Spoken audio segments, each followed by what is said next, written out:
Namaste and welcome to this exciting episode of Sathology Debunking Mythology. Sathology के इस episode में आपका बहुत बहुत स्वागत है।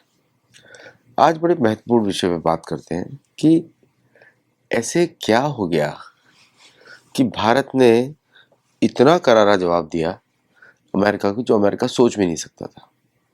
उन्होंने लगाया टैरिफ अपनी पॉपुलेशन पे। फिर उसकी प्रेस रिपोर्टर आके बोलती है, प्रेस सेक्रेटरी बोलती है, कैरन लेविट बोलती है कि सैंक्शंस लगाए। ऑब्वियसली अंदर व्हाइट हाउस में यही डिस्कशन होता है, सैंक्शंस ऑन इंडिया। मतलब कि वो लोग ये सोच रहे हैं कि वो टैरिफ लगा के भारत के ऊपर सैंक्शंस लगा रहे हैं, क्योंकि टैरिफ तो अमेरिकन के ऊपर लगता है। एक नई रिपोर्ट आ गई है कि ऑन एन एवरेज अमेरिकन के ऊपर शॉर्ट टर्म में, ऑन एन एवरेज बोल रहा हूँ सारी कैटेगरीज में, विजुअल कैपिटलिस्ट की रिपोर्ट है, आप लोग चेकआउट कर सकते हैं, मैं उसका लिंक आपको डाल दूंगा, कि on an average from 19% to 46% tariff लगेगा। 46% will be on electronics and other goods. वो कॉस्ट इंक्रीज होगी और फिर धीरे धीरे कम होके हो जाएगी फ्रॉम 7% टू 17%, अराउंड 16.5% और 7%। तो मतलब फिर भी नेट शॉर्ट, मतलब कभी भी ऐसा हुआ नहीं है अगर प्राइसेस ऊपर जग गए हो, नीचे आए हो। कोविड में पहले कैलिफोर्निया में गैस की प्राइस होती थी $3.5 $4। कोविड के बाद वो पहुंच गई 5। आज तक $4.6 पर गैलन से नीचे नहीं आई है कैलिफोर्निया। बाकी सारे स्टेट्स में आ गई, कैलिफोर्निया में नीचे नहीं आई है प्राइस। तो बोलेंगे डेमोक्रेट है, रिपब्लिकन है, ये सब करेंगे, वो सब सेकेंडरी है, वो सब सेकेंडरी डिस्कशंस है। लेकिन जब भारत ने अमेरिका की हिपोक्रेसी बुलाना शुरू किया तब कुछ फर्क, लॉजिक तब पड़ नहीं रहा था। स्कॉट बेसेंट तो आपको जानते हैं कैसे बात करता है, वो स्ट्रेट फेस से बात करता है, क्योंकि उसका नेचर, उसको और कुछ समझ में नहीं आता है, वो उसी की बुद्धि उतनी ही चलती है। And these are all billionaires. जो ट्रम्प की कैबिनेट जो है बिलियनियर्स कैबिनेट है, तो जो सेक्रेटरीज हैं सारे, they are all multi rich, all rich became rich because of Trump. तो उनको ट्रम्प के सारे सीक्रेट्स ही मालूम है और they are very rich because of that. तो भारत ने ऐसे क्या बोला? भारत ने 3 स्टेप्स लिए जिसकी वजह से अमेरिका का पूरी हिपोक्रेसी उसे बुलाया। पहले तो स्टेटमेंट्स रिलीज करते थे जो ट्रम्प डेली के स्केल पे बोलता था। फिर उसके बाद उन्होंने क्या किया, उन्होंने बोला चलिए ऐसे तो बात चलेगी नहीं, वी हैव टू डाइवर्सिफाई। तो प्रधानमंत्री मोदी की स्पीच हुई, बड़ी भयंकर स्पीच, उन्होंने खुल के बोल दिया कि क्या अमेरिका चाहता था, क्यों वो खड़े रहेंगे तब तक। और उनको ये मालूम था कि वो अपना डीप स्टेट जो है अपने लोगों को एक्टिवेट करेगा। आपने देखा ही होगा, बड़े बड़े जो राष्ट्रवादी जर्नलिस्ट थे, सडनली उनको मोदी में सब सारी गलतियां दिखानी शुरू हो गई। कल तक वो सारे लॉयल थे, आज सारी गलतियां उनको दिख रही है। दूसरा, भारत ने क्या किया, तो अमेरिका ने एक्शंस लिए, भारत ने क्या किया, अग्नि 5 missile test. Agni 5 missile test is a very strong, और स्ट्रेटेजिक फोर्सेस कमांड ने किया, it's a very strong indication, दिखाता है भारत की प्रोग्रेस कि वो 5000 किलोमीटर तक प्रोटेक्ट करता है भारत अपने अपनी बॉर्डर्स को। दूसरा, उन्होंने तेजस के 200 प्लेन्स के 97 प्लेन्स के ऑर्डर दे दिए। दिस इज द मिलिट्री जो इंफॉर्मेशन है that affects policy makers in DC. बाकी कुछ नहीं है, उनको डर नहीं है, इससे डर है। प्लस तीसरा स्टेप उन्होंने क्या किया कि उन्होंने बहुत सारा procurement for local made ammunition को रिलीज कर दिया। Military is what they watch very carefully. तो भारत यूएस के रिलेशंस तो नीचे जाएंगे, डिफेंस के रिलेशंस भी अब नीचे जाएंगे बहुत जबरदस्त तरीके से, कि उन्होंने कैन ऑफ वर्म्स खोल दिया है उल्टा सीधा बात करके। नाउ उसके बाद भारत ने क्या किया, चाइना के साथ रिलेशनशिप्स को स्ट्रॉन्गर बनाया, जो कि अमेरिका बिल्कुल नहीं चाहता है। जिस तरह अमेरिका जो है पाकिस्तान को अपना बनाता है भारत को चिढ़ाने के लिए, उस तरह भारत और चीन की दोस्ती को अमेरिका बिल्कुल भी नहीं चाहता है। ये फॉरेन पॉलिसी ऑब्जेक्टिव है उनका। फिर उन्होंने, और अमेरिकन को क्या लगता है कि बाद में मैनेज कर लेंगे, क्योंकि एक जनरली एंग्लो सैक्सन्स के मन में एक गलत धारणा है कि इन लोगों को पीटो, because they don't consider brown और black people as their equal, नहीं मानते वो। उनका जो क्रिश्चियनिज्म का कीड़ा है, उनको लगता है हमने दुनिया को सिविलाइज किया है। चर्च ऑफ इंग्लैंड ने उनको ऐसे सिखाया है। ये प्रोटेस्टेंट्स हैं, बहुत ईगो होता है इनके अंदर, एक अपराइट, उनको लगता है कि उन्हीं से दुनिया चल रही है। तो भारतीयों को भी इक्वल नहीं मानते, चाहे आप कुछ भी कर ले, नहीं मानते वो इक्वल। हम लोग को अपने आप को इक्वल बताना ही नहीं, हम तो ऊपर हैं, हम तो वैदिक कल्चर से हैं, हम तो सनातन धर्म से हैं। सनातन धर्म तो हमेशा सबसे प्योरेस्ट है, इज ए मोस्ट स्पिरिचुअल, और it is the only spiritual, और yoga is the only path, there is no other way. अभी वो बोल रहे थे स्वर्ग जाएंगे, मैंने कहा भाई स्वर्ग का नाम भूल जाओ, हेवन बोलते हैं। हेवन, हेवन तो कुछ इमेजिनरी जगह है, रियलिटी में एग्जिस्ट भी नहीं करती। तो इनके हेवन की बात करो, हमारा हेवन, हमारा जो स्वर्ग है वो रियल है एकदम।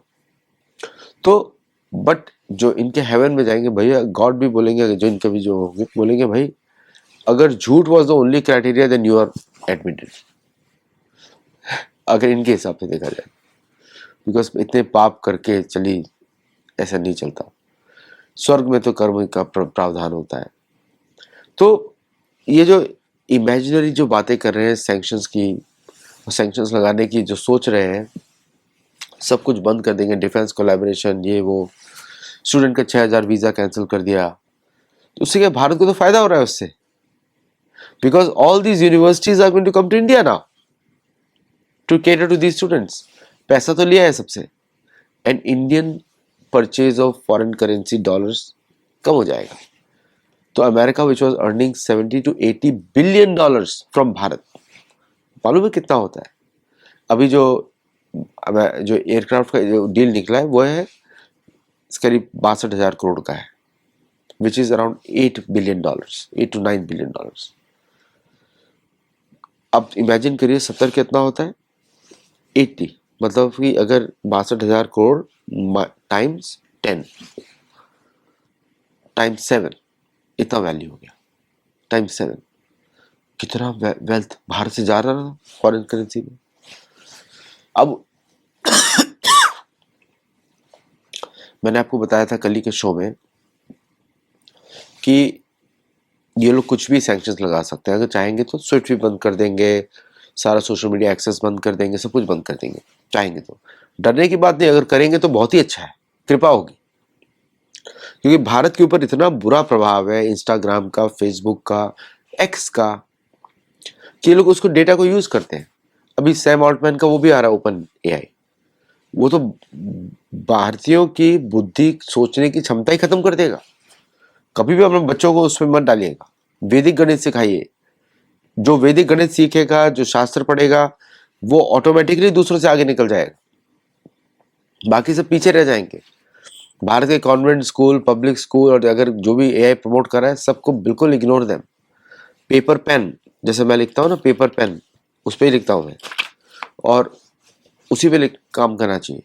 उससे आपका सोचने की क्षमता, आप लिखते हुए सोचते हैं, and you actually connect your thoughts to paper, words, इसलिए बहुत अच्छी बात है। अपने शब्दों को और उसको जब लिखते हैं तो उससे आपके मन में चिन्ह अंकित हो जाते हैं शब्द सारे। तो और तीसरा भारत ने स्टेप लिया रशिया के साथ मीटिंग्स, रशिया के साथ ट्रेड उन्होंने डाइवर्सिफाई करने की बात करी, रशिया भी एग्री हो गया, और ट्रेड बैलेंस को बनाने की बात करी, क्योंकि Russia is significant advantage to India, उसके ट्रेड में बैलेंस उसका भी ज़्यादा है, चाइना का भी ज़्यादा है, तो उसको भी बैलेंस करने की बात हुई। तो ये दोनों, ये सब एक्शन सब रैटल हो गए, घबरा गए।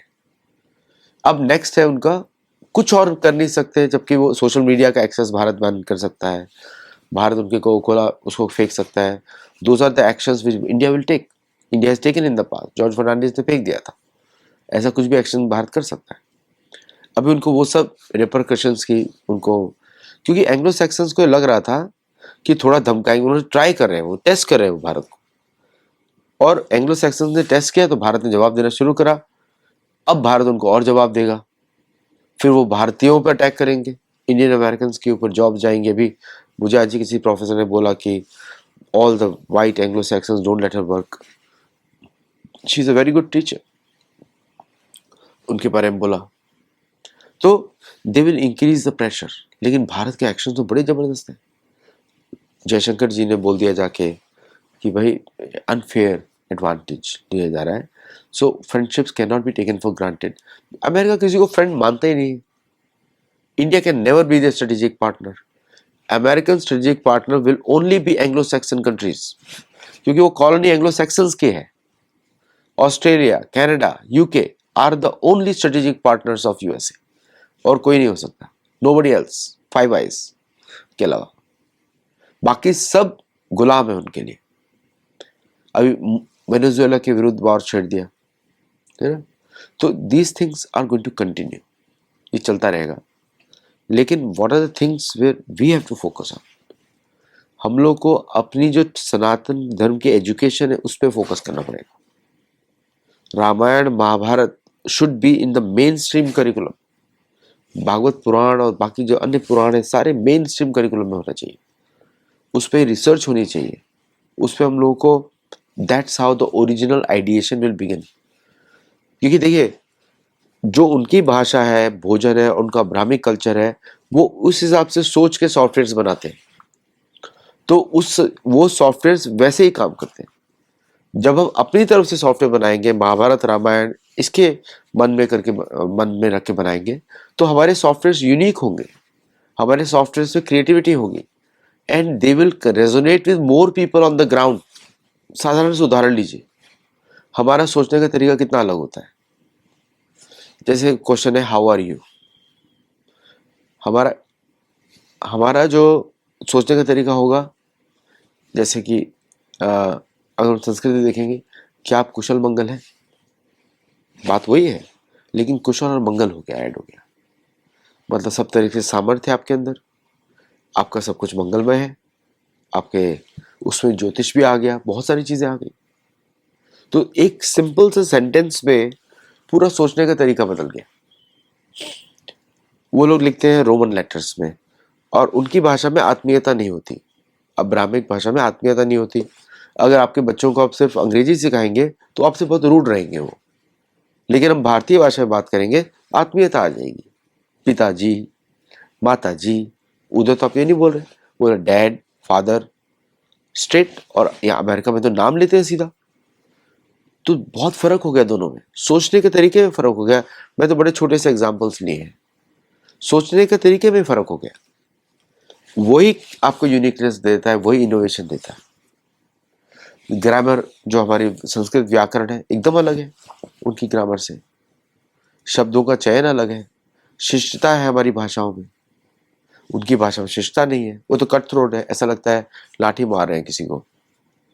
तो जो हमारी भाषाएं हैं, और मुझे बहुत एक्सपीरियंस है सॉफ्टवेयर इंडस्ट्री में, हमारी भाषाएं एक अलग तरीके का एक्सपीरियंस बनाती हैं।